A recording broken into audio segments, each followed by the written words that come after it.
not getting along. Liberals and conservatives hating on each other. Americans like this. The truth of the matter is that we have more in common than we divide than we do that divides us. And the last thing we need are a bunch of politicians.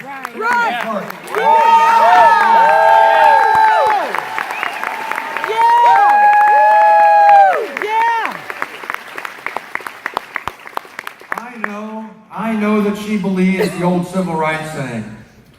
Somebody once said, we may have arrived on these shores in different ships, but we're all in the same boat now. Amen. Right? Ain't that the truth? The genius of America is not that we're all alike. The genius of America is look around the room here today. We're all different. We don't look the same. We don't believe the same. We got different faith and all that kind of thing, but we find common ground. We come together and reconcile our differences to move forward together to build a better America. And that's how she will govern as president.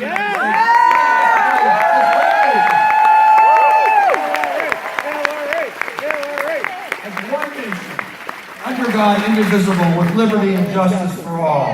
That's how she will govern as president. So, let me conclude by saying this. When I was a young boy, my father was thinking about running for his first public office. He'd always really admired Harry Truman. And he sent the former president a letter, and the president answered back. My father said, can I possibly come and visit you and ask for your advice? And Truman said, by all means, make an appointment, come see me. So we got in the family car in Terre Haute. We headed on down the road, and we went to the Truman household there in Independence. Harry Truman came out of this porch, met us, brought us in, sat down, my mother, my father, and me. I was an only child. Well, my mother was a loving woman, but she was serious too. And she told me, she said, now, we're going to bring you along to meet the former president, but frankly, we don't want to hear a peep out of you. I said, yes, Mom. Well, on the long drive from Terre Haute, I'd had a few soda pops. And the soda pops began to work their way through my young 6-year-old body. And finally, I tried biting my lip, and I tried crossing my legs, and to my mother's everlasting embarrassment, I blurted out, while Harry Truman was talking to my father, I said, Mom, I've got to go to the bathroom. But you know what happened? Harry Truman stood up, took me by the hand, and said, that's all right, young man, so do I.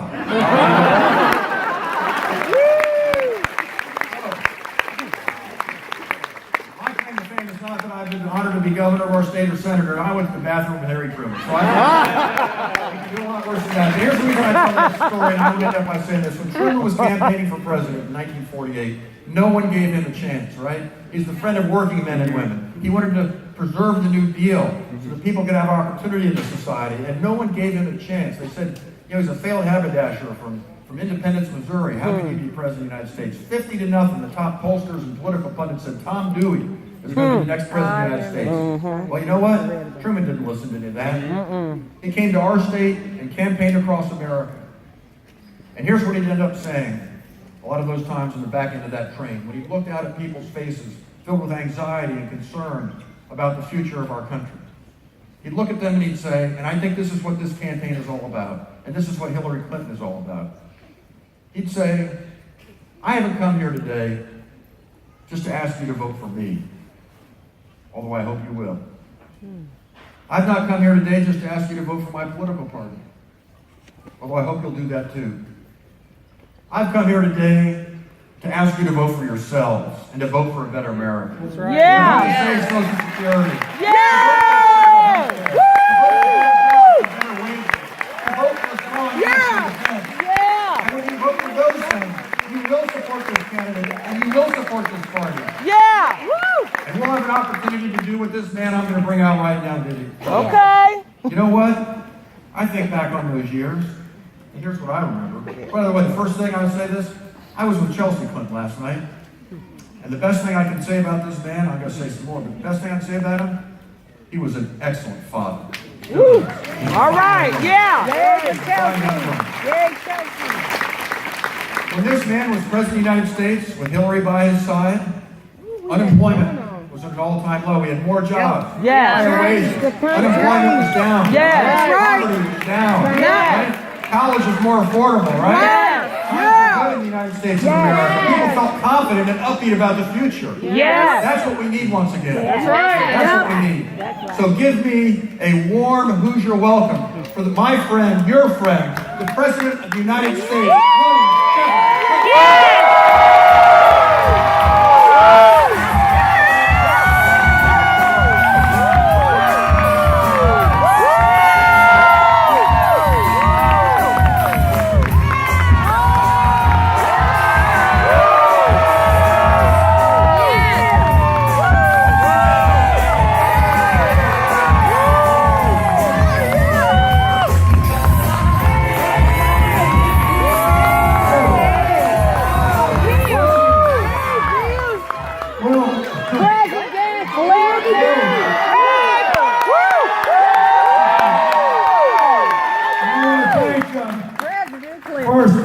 Fort Wayne for making me feel welcome.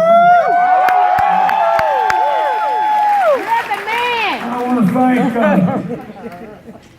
my longtime friends, Governor Senator Evan Bayh and Senator Joe Donnelly, for their service to you and for their support for Hillary and for the arguments they made. I want to thank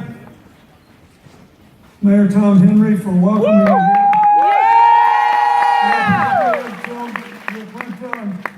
He told me he was going to canvass for Hillary. And Councilwoman Sharon Tucker, thank you. And I want to thank the program director of the community center here, Alicia O'Neill. Let's give her a big hand. So, I don't quite know everything you're going to do between now and Tuesday. Vote for Hillary. That's right.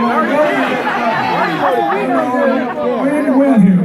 Yes, When we had more time 8 years ago between states, I made 31 stops in Indiana. I stayed here so long, I practically owe taxes. But I was thinking about all the strategies you could have, you know, and I tried to go everywhere. And so I got a little note before I came here that said, Mayor Tom Henry is the only Democrat ever elected 3 times. And I said, well, how'd you do that? He said, well, first of all, it had nothing to do with the fact that I came from a family of 17 children and that my mother has 80 grandchildren and 60 great-grandchildren. I'm sure my family connections had nothing to do with it. So I asked him how much it would cost me to make sure everybody in his family was eligible to voted for Hillary on Tuesday, because it sounds to me like we'd be halfway home if we could do that. Look, Evan and Joe they made a good case.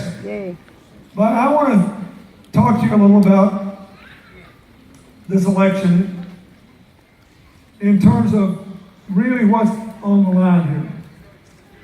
Wow. This is a time of enormous possibility. Yes, that's right. The president, in his last State of the Union speech, talked about the possibilities of America. And he said, don't be discouraged. I know we got problems, but look at where we are. We've got the fastest growing big economy on earth. We've had 14 million jobs in the last 5 years. That's the most since that other Democrat, whatever his name is president. President Bill Clinton. That's that guy. He said, we have more than 90% of our people with health insurance for the first time in our history. All those Republicans will have to take the Medicaid expansion for working families. And we'll get the rest done. We got the best system of science and technology in the world, the best system of education and training. We just got to make college affordable and the debt. Yes. And